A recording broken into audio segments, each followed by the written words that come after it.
Haleluya, Shalom. Puji syukur kiranya kita semua tetap dalam pemeliharaan Tuhan. Pada renungan singkat kali ini kita akan mendengarkan tema yaitu berpuasa. Dalam bacaan kita kali ini dalam Yesaya pasal yang ke-58 ayat yang pertama sampai ke-12. Mengapa kami berpuasa dan engkau tidak memperhatikannya juga? Mengapa kami merendahkan diri dan engkau tidak mengindahkannya juga? Yesaya pasal 58 ayat yang ketiga. Banyak orang berpuasa karena suatu tujuan tertentu. Namun ada juga yang berpuasa hanya karena terpaksa atau karena kewajiban yang harus dijalankan. Biasanya orang berpuasa selalu mempunyai tujuan agar mendapatkan sesuatu yang dia doakan, karena merasa tidak cukup bila hanya berdoa saja.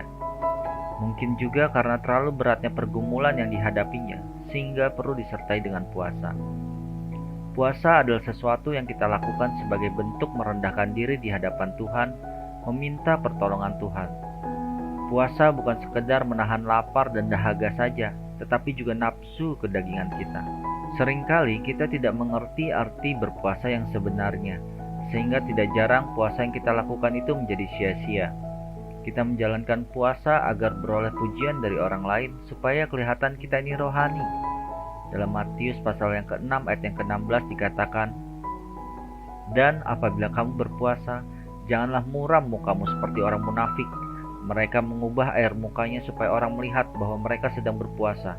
Aku berkata kepadamu, sesungguhnya mereka sudah mendapat upahnya."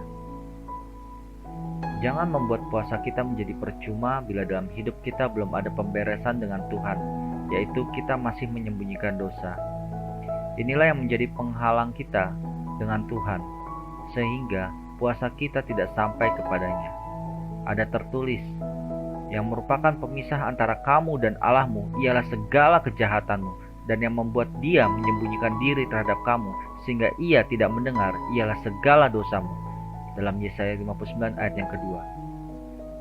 Janganlah selama berpuasa hati kita masih dipenuhi kekhawatiran, sehingga kita sendiri tidak yakin akan pertolongan Tuhan setelah puasa yang kita lakukan sekian lama, seolah-olah tidak memberi hasil yang diharapkan.